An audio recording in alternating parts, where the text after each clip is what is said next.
Kenapa Nabi Muhammad SAW seorang ummi yang tidak tahu baca tulis, sedangkan sekarang banyak menimbul ilmu fikih, Qur'an, hadis, dan lainnya? Apakah di zaman Nabi Muhammad SAW ada?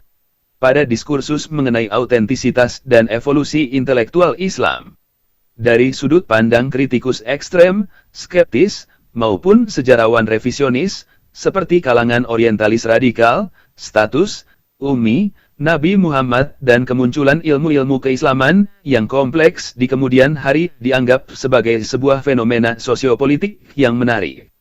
Berikut adalah analisis dari sudut pandang tersebut. 1. Gugatan terhadap istilah ummi.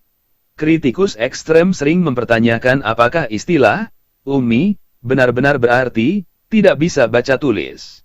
Dari sudut pandang kritis, istilah ini mungkin awalnya berarti orang yang tidak memiliki kitab suci sebelumnya, non-ahli kitab Gentiles.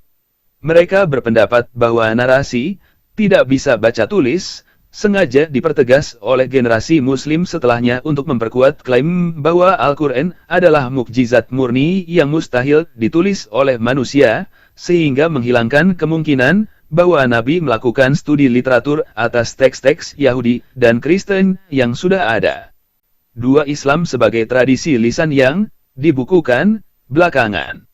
Pada zaman Nabi, ilmu fikih, ulumul Quran, dan ilmu hadis secara formal belum ada. Kritikus ekstrem menekankan bahwa Islam awal adalah gerakan spiritual lisan yang sangat sederhana. Ilmu hadis muncul sebagai respon terhadap pemalsuan hadis massal karena konflik politik, fitnah.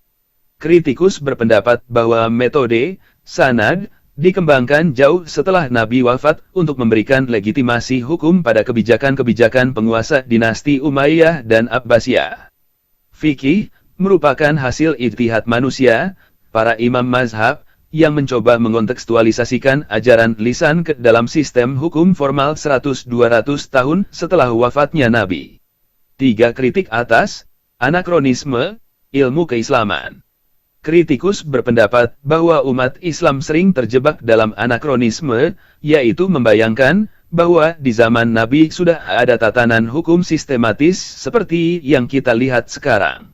Bagi kritikus ekstrem, ilmu-ilmu seperti qiraat, cara baca Al-Quran, atau mustalah hadits adalah struktur bangunan yang dibangun oleh para ulama belakangan untuk mengunci penafsiran agama agar tetap stabil dan tidak berubah. Padahal di zaman Nabi, praktik agama jauh lebih cair dan tidak kaku. 4. Transformasi dari gerakan ke institusi. Dari perspektif sosiologi kritis, perubahan dari seorang pemimpin yang ummi menjadi agama dengan tumpukan literatur yang masif adalah proses institusionalisasi. Kritikus berpendapat bahwa ribuan jilid kitab fikih dan hadis yang ada sekarang merupakan produk intelektual manusia yang kemudian disucikan, agar memiliki otoritas yang setara dengan wahyu, padahal di zaman Nabi, yang ada hanyalah perintah-perintah praktis yang spontan. Referensi dan sudut pandang penyeimbang.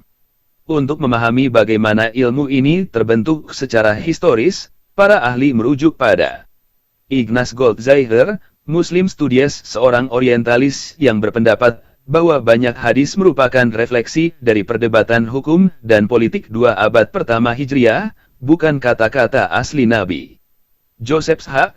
The Origins of Muhammadan Jurisprudence menjelaskan bahwa fikih berkembang dari praktik hukum administrasi kekhalifahan yang kemudian dicarikan pembenaran religiusnya melalui hadis.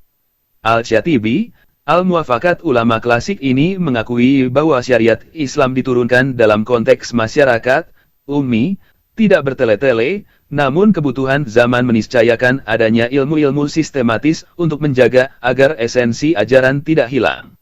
Fakta teologis, dalam tradisi Islam, justru status ummi Nabi adalah bukti bahwa ilmu-ilmu yang muncul belakangan, fikih, hadis, DLL, merupakan upaya ilmiah umat untuk menjaga kemurnian pesan yang dibawa oleh seorang rasul yang tidak terkontaminasi oleh literasi manusia pada zamannya.